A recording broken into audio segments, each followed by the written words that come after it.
Hello everyone! Today we're taking a look at the RunCam MIPI. It's this little camera here that goes to Caddx Vistas. We oftentimes refer to those as DJI FPV.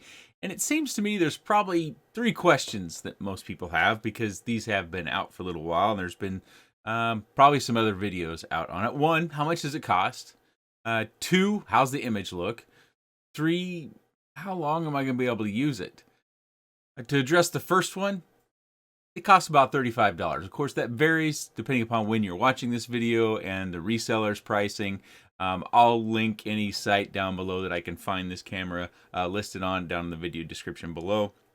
To the image quality, we'll take a look at that and I'll do a comparison, a static comparison between a Caddx Nebula Pro. And three, how long can you use it? Well, this is all speculation. I know nothing. When I say I know something, that means I'm certain of it. I have firsthand experience or knowledge of it. In this particular case, there was apparently a leaked information from Caddx to resellers stating that they were going to try to block this camera, or that they were going to try to block this camera from working with Vistas or other DJI-based FPV VTXs. And it seems to me there's two ways that they're going to try to do that. And they've said this before with the RunCam Racer 5, I think it was. They're going to change the hardware, which seems like we're a ways from that, doesn't it? Because we kind of have a hardware problem right now, or possibly firmware. There's been additional speculation from people who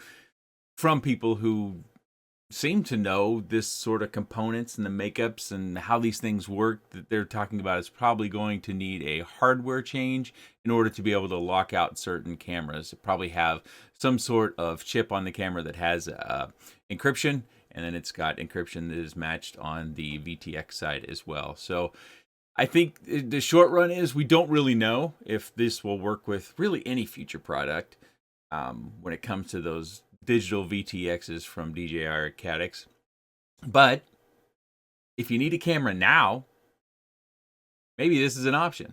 Let's get started. Let's take a look. So this is going to be the flight portion where we look at the image and how it looks.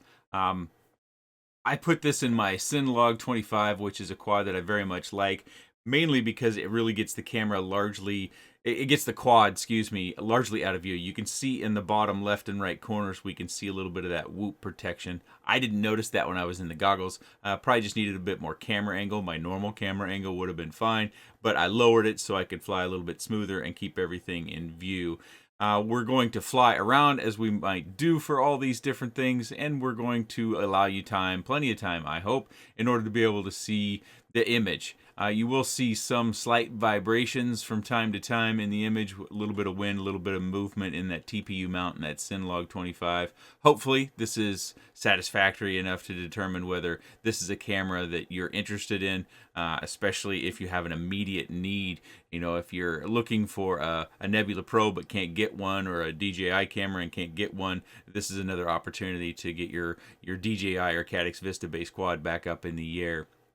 I will note, and we'll look at it closer, that this camera has different dimensions, so that might mean it might not work out for your mounting purposes, but it's something I wanted to get early on in the video because the nose length on this camera is shorter than others.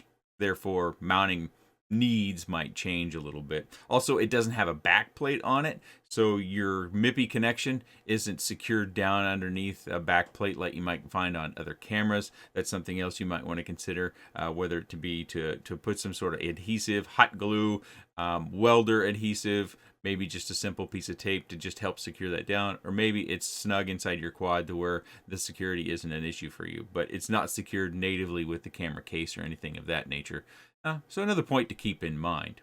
I don't know if it's just my vision, but when I look at the top, I feel like there's a little bit of a fishbowl or fish eye sort of effect, the top of the image, which I might not be seeing at the lower part. It could just be the whoops in view are throwing my sight off, but hopefully this is something to where you can take a look at it and tell me whether I'm crazy or not, or whether you see it as well. Maybe there's a few of us crazies out there and a few other people that don't see it this way. But that's something that as I've watched this footage a few times, I kind of thought, am I seeing some sort of rounding effect or fishbowl effect at the top that I'm not seeing at the bottom, or is it overall that way? But here in a few moments, after we do a little bit more of the flight footage, we will have a static screenshot. I don't have the camera angles exactly right to where you can see the same view, or pretty much the same view, on both the Nebula Pro camera as well as this RunCam MIPI camera, and that will help you possibly decide whether the image is the quality that you want or what you're looking for. It'll also give you an opportunity when we look at that for the field of view and any differences that we might see there, because that's another big consideration. And some of you old veterans might remember when we went to smaller field of view cameras. Do you remember there was a time where we went to 90-degree field of view cameras, and I think the prevailing thought at that time was that that would make us more precise because we would get less distracted by everything else. Well, obviously we're going to much wider fields of view in more recent times, but I remember flying a couple of those analog cameras that were 90 degrees, and it, by today's standard, I'm sure it looks like you're looking through a pinhole. Little bit of quad history for anybody who hadn't been around, and all the different trials and tribulations that we've been through in this hobby. Well, we've played a few minutes. Hopefully that's plenty to look at as far as the image quality. We flew through shadows. We got some bright sun. We've got some clouds in the sky, so we get to see what the sky as well as the clouds and all the greenery look like, as well as some cement.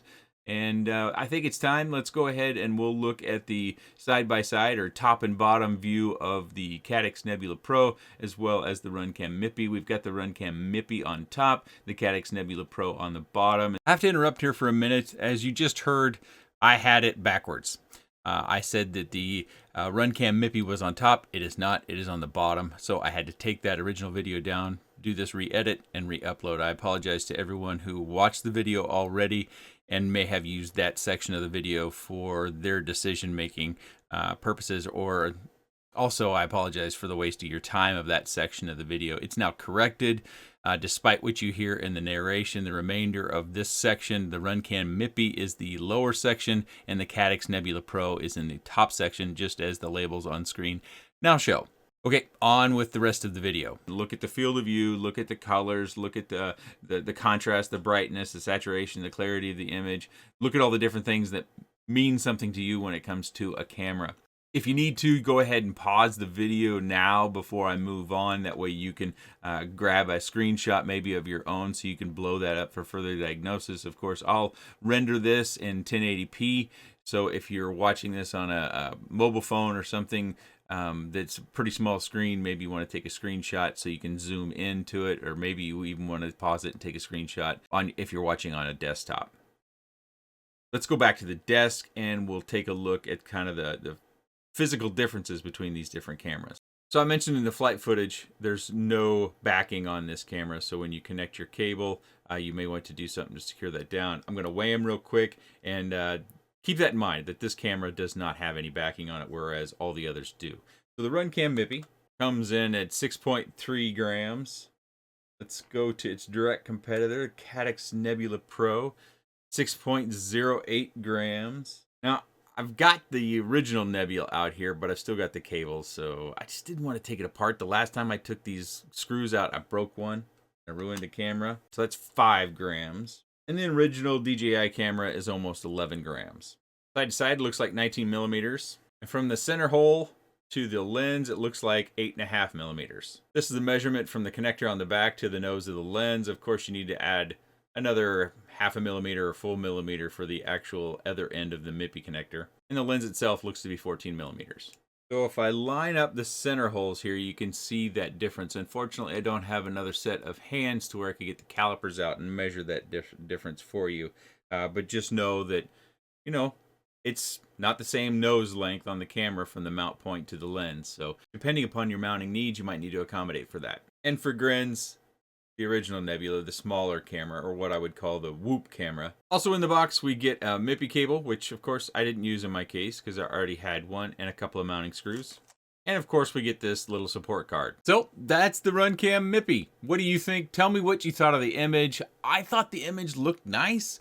But then again, I don't think I'm all that discernible when it comes to many things. There are a lot of you out there that have experience in videography and photography and have a very fine eye for those things. So if you see something Please leave that down in the comment section below so others like myself who might not be that discernible and they're wanting the best possible image quality out of their camera, you can help them out too.